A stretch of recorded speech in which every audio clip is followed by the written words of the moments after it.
want to understand how important it is to spend for the sake of Allah, and to part from our prized possessions for the sake of Allah, and give for the sake of Allah, then we must look at the prizes that have been set.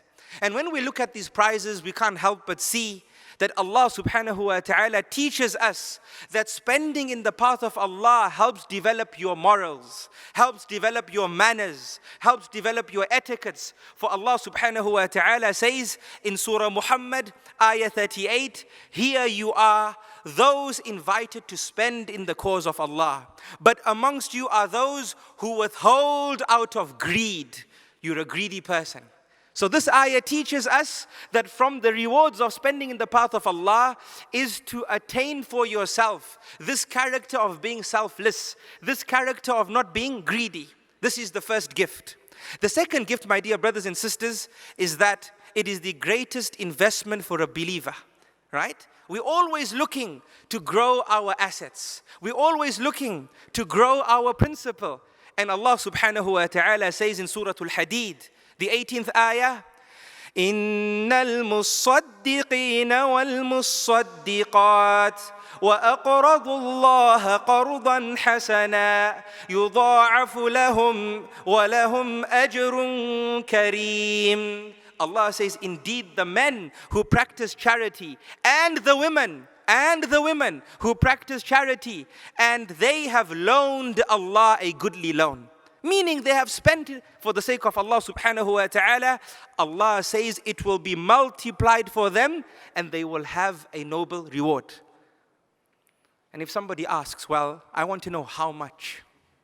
How much will it be multiplied? Entice me further. Well then, we have in Surah Al-Baqarah, ayah number 261, Allah subhanahu wa ta'ala saying, the example of those who spend their wealth in the way of Allah is like a seed of grain, one seed of grain which you plant, which normally gives rise to one stem. But in this instance, it gives rise to 7 stems.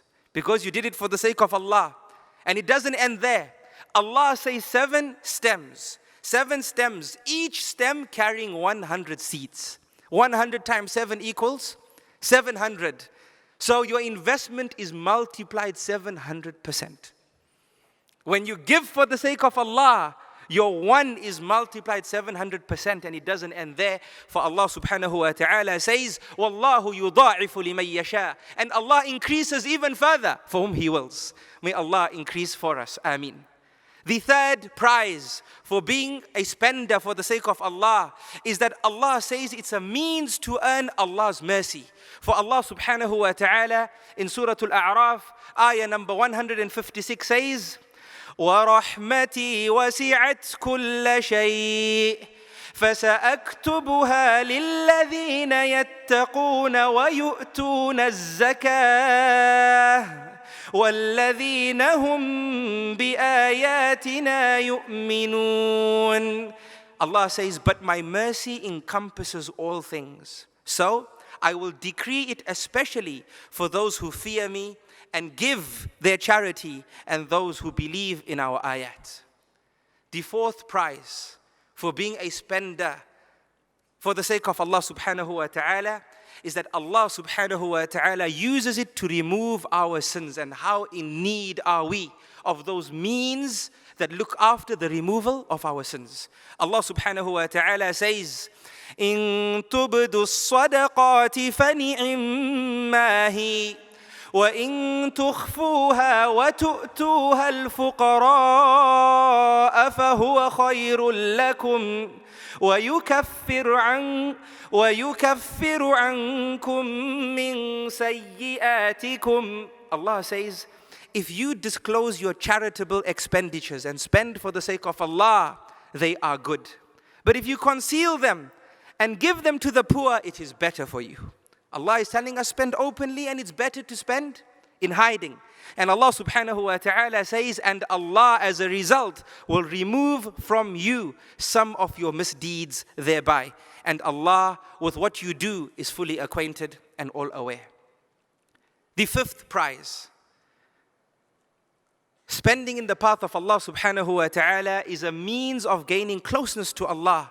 For Allah subhanahu wa ta'ala says in His book, in Surah At-Tawbah, ayah number 99, but amongst the Bedouins are some who believe in Allah and the last day and consider what they spend as a means of nearness to Allah and of obtaining the dua of the Messenger Muhammad sallallahu alaihi wasallam.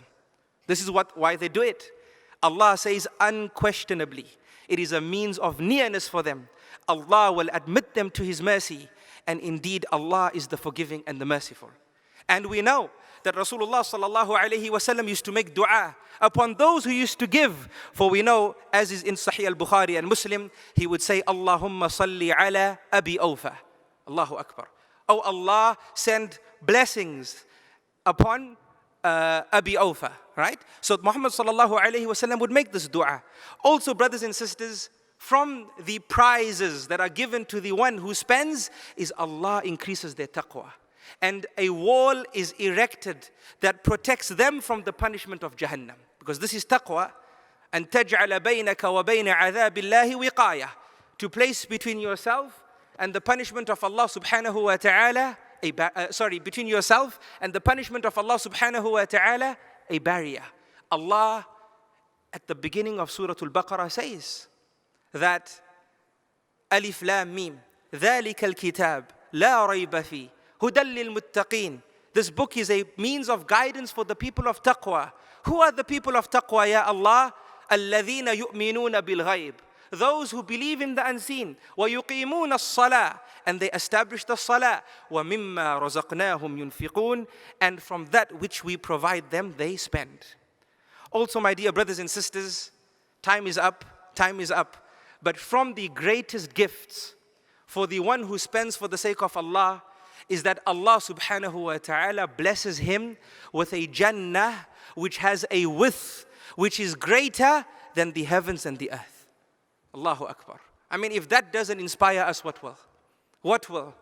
Allah subhanahu wa ta'ala says in the 4th juz, in the 1st quarter, وَسَارِعُوا إِلَى مَغْفِرَةٍ مِّن رَّبِّكُمْ وَجَنَّةٍ عَرْضُهَا السَّمَاوَاتُ وَالْأَرْضُ أُعِدَّتْ لِلْمُتَّقِينَ الَّذِينَ يُنْفِقُونَ فِي السَّرَّاءِ وَالضَّرَّاءِ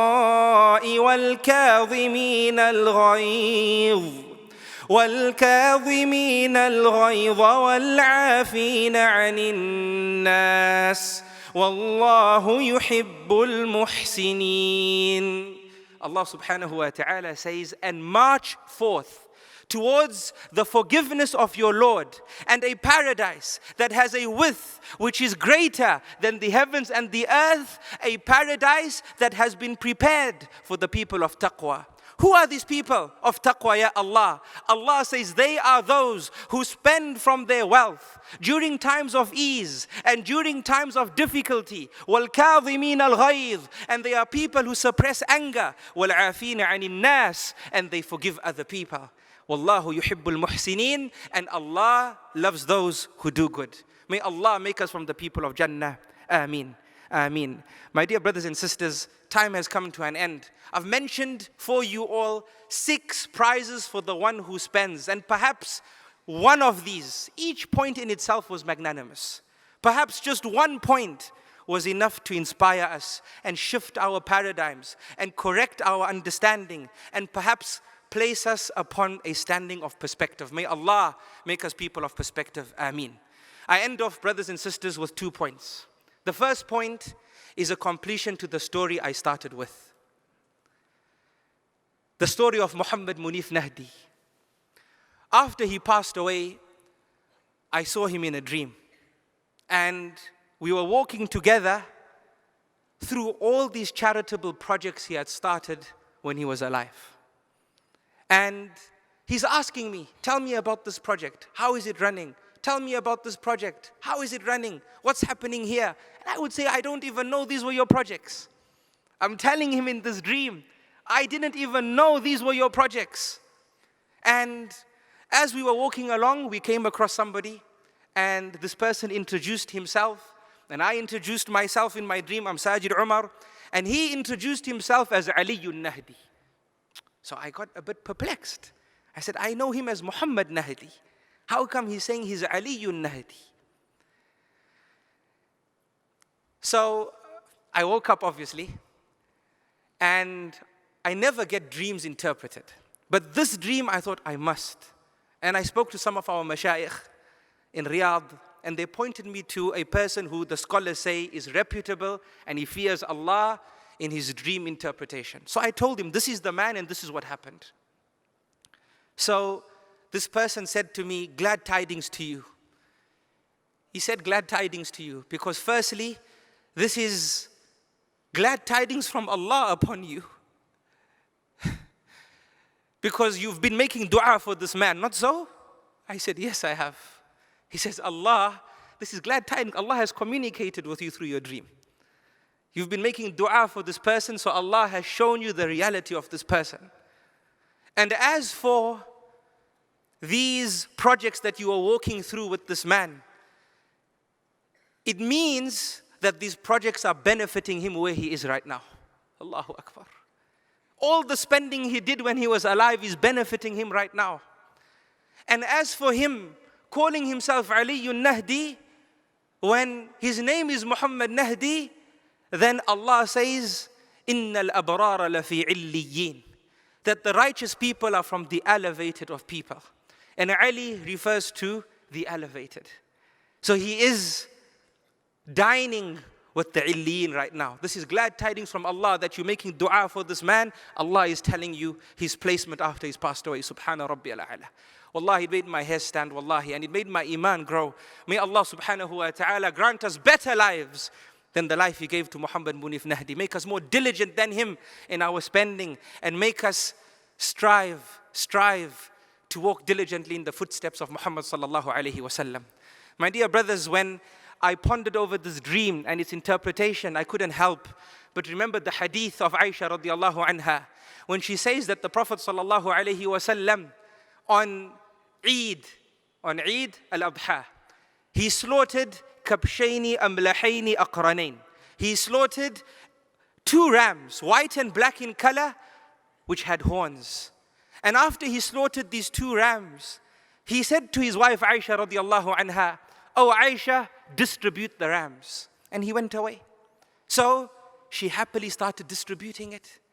And she says after some time, he came back, sallallahu alayhi wasallam, and he asked me and said, "Ya Aisha, oh Aisha, what remains? What remains?" So she was so happy. She was so happy. She said, "Oh Prophet of Allah, nothing remains except the shoulder. Nothing remains. Illa katifuha. Nothing remains except the shoulder." He said to her, sallallahu alayhi wasallam, "Oh Aisha, don't say nothing remains except the shoulder. Say everything remains except the shoulder." Allahu Akbar. Say everything remains except the shoulder. For what you gave for the sake of Allah truly remains. And this shoulder we will eat, and it will no longer remain. Allahu Akbar. Sallallahu alayhi wasallam. May Allah subhanahu wa ta'ala grant us riches and make us rich. And make us rich in a way that brings us closer to Him. And makes us spend in His path and alleviate difficulty. May Allah make us people who love to lift the difficulties of others. May Allah make us selfless and not selfish. May Allah subhanahu wa ta'ala gather us in Jannah with Muhammad sallallahu alayhi wa sallam and his companions and all those who love to spend for the sake of Allah. Ameen. Ya Rabbil Alameen. Brothers and sisters, I love you all for the sake of Allah subhanahu wa ta'ala. Once again, jazakumullahu khairan for your attentive ear. It's been a great honor for me to be allowed to stand in front of you all, and indeed Allah subhanahu wa ta'ala is most deserving of all praises. I ask Allah to gather us in this dunya together many, many times again. And I ask Him to gather us underneath His arsh on the day of Qiyamah after that. The same way He gathered us here today. And I ask Him to gather us in Al-Firdaus Al-A'la as well, the same way He gathered us here today. I love you all for the sake of Allah. Wallahi, I do. I love you all for the sake of Allah. And I end off by saying, everything correct said is from Allah subhanahu wa ta'ala, and He is perfect. And any mistakes are from myself and shaitan, and I seek Allah subhanahu wa ta'ala's forgiveness. هذا والله أعلم وصلى الله وسلم وبارك على نبينا محمد وعلى آله وصحبه أجمعين. السلام عليكم ورحمة الله وبركاته.